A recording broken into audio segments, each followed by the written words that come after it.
Bonsoir et merci. On s'est dit qu'une actualisation des traitements des patients qui présentent un cancer de la prostate métastatique était d'actualité.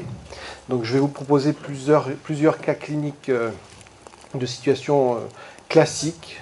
J'en ai dénombré 6 et on va essayer pour chaque situation, décider ensemble du meilleur traitement à proposer. Donc première situation numéro 1, les patients hormonosensibles.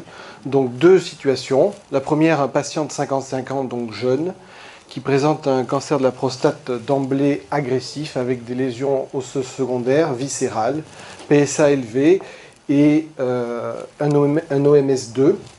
Et la deuxième, un patient plus âgé avec un PSA initial à 55 et uniquement 3 lésions osseuses.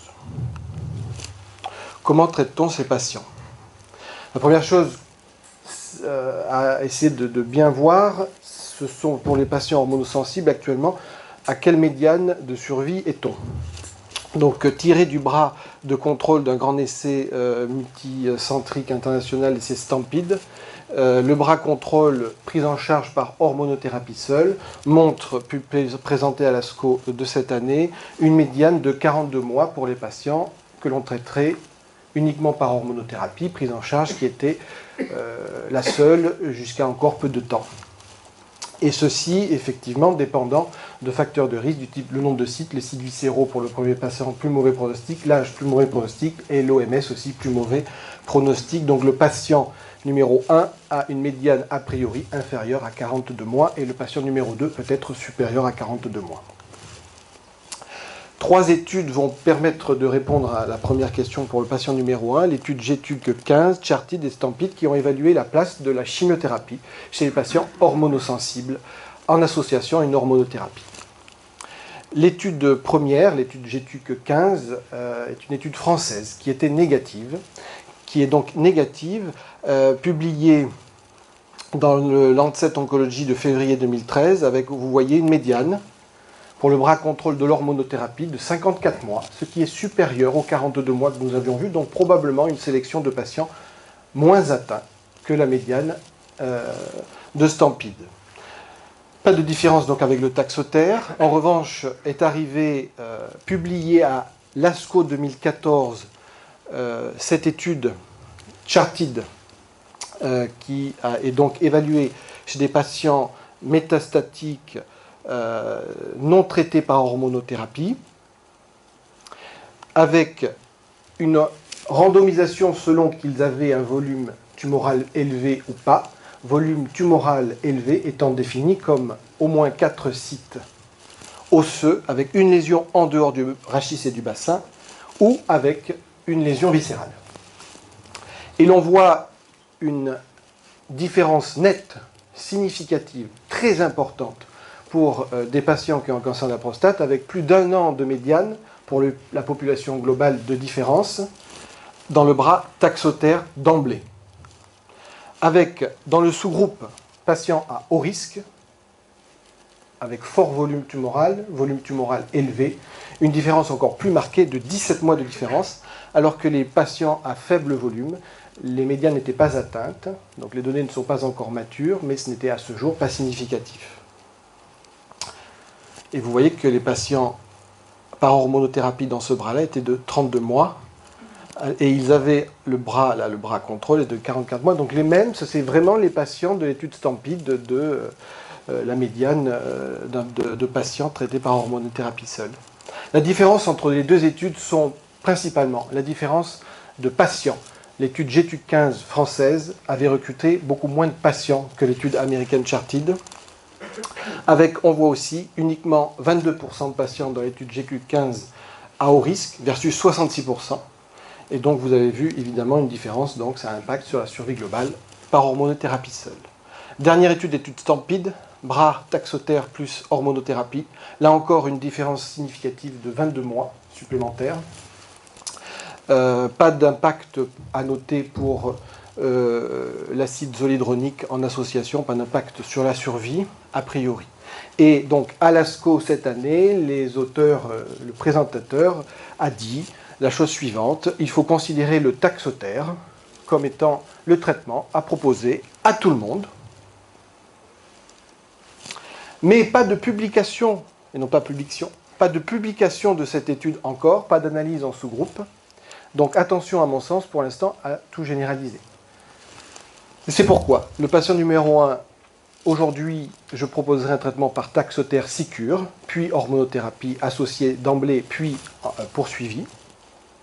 En revanche, le patient de 75 ans qui n'a pas de lésions viscérales et qui a moins de 4 lésions, un PSA pas très élevé, je pense qu'il a une médiane supérieure à 44 mois, il est âgé, commencer par une hormonothérapie ne serait pas forcément une bonne chose pour sa qualité de vie, avec peut-être même pas d'impact sur sa survie globale. Deuxième cas, hormonorésistant, un peu plus complexe puisque plus d'options. 4 situations, je vous propose. La première situation, un patient de 68 ans, évolutif après 2 lignes d'hormonothérapie, donc considéré comme résistant à la castration. Un PSA qui est bien évolutif après 3 dosages. On peut aussi enlever l'hormonothérapie, voir s'il n'y a pas de fausse élévation sur hormonothérapie. Bref, il est résistant à la castration. Non-algique, lésion osseuse, PS1. Donc bon état général, non-algique, pas de lésion viscérale. Cas numéro 2, la même chose, mais là, il a mal, aux os. Troisième situation, la même chose, mais il a des lésions viscérales, notamment au niveau, par exemple, hépatique. Et quatrième situation, un patient beaucoup plus âgé que je voudrais challenger, car c'est une situation de plus en plus fréquente, puisque la durée de vie augmente et les traitements sont de plus en plus performants, donc on a affaire à des patients qui sont âgés, qui sont résistants à la castration. Avant, c'était simple. En 1996, la mitoxantrone avait montré que la chimiothérapie avait un impact sur la qualité de vie, mais pas sur la survie. On a montré aussi que la castration était meilleure que des antiandrogènes de première génération. Et en 2004 est arrivé deux papiers, le premier je vous le montre ici, avec Tannock en premier auteur, où on a montré que le Taxotere permettait, par rapport au bras standard, la mitoxantrone, une amélioration de la survie globale. Et donc 2004-2013, le Taxotere était le seul traitement proposé.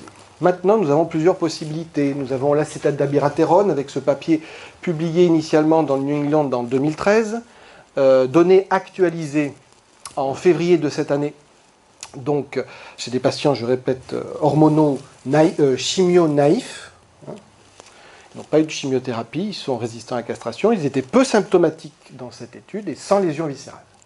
Cas 1. Plus 4 mois de survie, donc survie globale augmentée, significative, on passe de 30 à 34 mois, okay, c'est significatif. Et également un intérêt sur le plan de la qualité de vie, puisque les patients sous abiraterone avaient un temps à traitement par morphine plus long. On leur prescrivait plus tard la morphine que les patients sous hormonothérapie. On peut regarder les effets secondaires, c'est plutôt un traitement bien toléré. Attention aux événements cardiaques, avec un peu plus de grade 3 au niveau de l'hypertension et donc des effets cardiaques.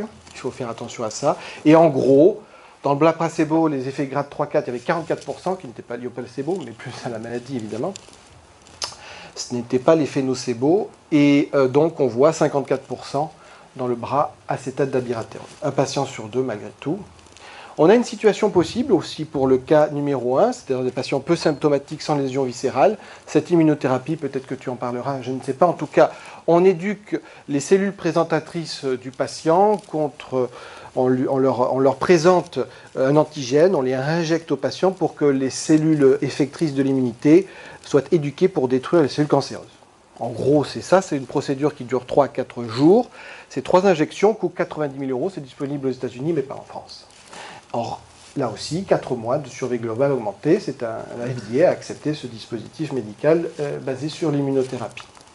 Donc on pourrait, le patient, le traiter par acétate d'abiraterone. On pourrait le traiter par le Sipuleucel T, mais uniquement aux USA. Peut-être en autre pays, mais en tout cas pas en France. Le patient qui a des douleurs, eh bien on pourrait utiliser le radium-223, mais là encore, ce n'est pas disponible. Enfin, ce serait disponible, je me tourne vers mes confrères médecins nucléaires, mais payant. puisqu'il y a l'AMM, mais il n'y a pas le prix, donc c'est l'établissement qui paye le produit, et donc à ce jour, très peu, voire aucun, le font. Question d'éthique aussi, parce qu'on pourrait dire que c'est le patient qui a l'argent qui pourrait se faire payer, pas les autres. Là aussi, augmentation de la survie, donc c'est tout à fait licite de proposer pour le patient numéro 2 qui a des douleurs, le radium, mais non disponible, alors donc je le traiterai par du Taxotere, ce patient. 65 ans, lésion hépatique, là encore, là c'est une situation très classique, je ne la présente pas, le patient est hormonorésistant, il présente une lésion viscérale à la progression, proposition de Taxotere. Ce sera à challenger évidemment si vous n'êtes pas d'accord après. Et cas numéro 4, patient de 83 ans, il est OMS2, il a mal à ses métastases osseuses, il a des lésions viscérales. Il a une cardiopathie congestive, NIH2, disons. Et bien là, ça nous introduit la dernière molécule, c'est le MDV 3100, l'enzalutamide, le Xtandi, avec une première publication d'effet de la phase 1 en 2010. On voit ici, c'est des données où on voit la réduction des PSA, ça sont les patients traités, ça c'est la réduction de leur PSA. Donc qu'ils aient eu pas de chimiothérapie ou qu'ils aient eu la chimiothérapie, on voit que chez ces 65 et 75 patients, une réelle efficacité de molécules. Et on a eu donc 2 études, la première après chimio et la seconde avant chimiothérapie, l'étude Prevail qui a été publiée l'année dernière, à partir de juin. Donc étude Prevail, l'étude de phase 3, 1700 patients ont continué l'hormonothérapie. Il n'y avait pas de nécessité de corticothérapie associée, à la différence de l'acétate d'abiraterone, où on doit prescrire 10 mg de cortisone pour éviter un effet minéral corticoïde, enfin une déprivation. Les patients pouvaient avoir des lésions viscérales et également une insuffisance cardiaque de stade 1 ou 2, ce qui n'était pas le cas pour l'autre. On voit une différence de survie globale à peu près. Vous voyez que la médiane est à peu près pour le bras placebo de 30 mois, exactement la même chose que l'étude avec l'acétate d'abiraterone, et un impact qui est quasiment le même aussi, a priori, que l'acétate d'abiraterone. Une donnée intéressante rapportée, les patients sous Xtandi, enfin enzalutamide, gagnaient 10 mois, 18 mois, sans avoir recours à une chimiothérapie par rapport au bras placebo. C'est quand même intéressant en termes de qualité de vie. Plus d'un an, 1 an et demi. On voit une réelle efficacité sur la diminution du PSA, ainsi que le taux de réponse, 20% un patient sur 5 avec une réponse complète. Fatigue un peu plus, bouffée de chaleur, diarrhée, mais enfin bon, en gros c'est un traitement très bien toléré, sans effet secondaire sur le plan cardiaque a priori, et surtout aussi pas du tout d'épilepsie à redouter, ce qui avait été initialement, ce qui avait inquiété lors de la phase 1. Donc pas de différence au niveau cardiaque pour les deux populations. Donc ce patient, numéro 4, je proposerai un traitement par enzalutamide. Parce que âgé, pour lui éviter d'avoir recours à une chimiothérapie. Est-ce que, je me suis posé comme question 2 questions. La première, c'est est-ce que la séquence thérapeutique aurait un impact, l'utilisation de la première ligne aurait un impact sur la chance de réussite des lignes ultérieures, parce que maintenant il faut réfléchir en termes de stratégie thérapeutique. Il ne faudrait pas que le choix premier ait un impact négatif sur les choix ultérieurs en termes de stratégie. Donc, est-ce que si je commence par l'acétate d'abiraterone,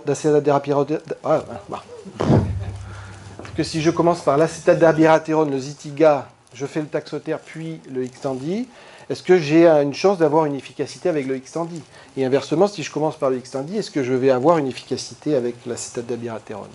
Première étude, donc première situation, oui, a priori, on peut avoir une certaine efficacité si on utilise l'acétate d'abiraterone après chimio et Xtandi.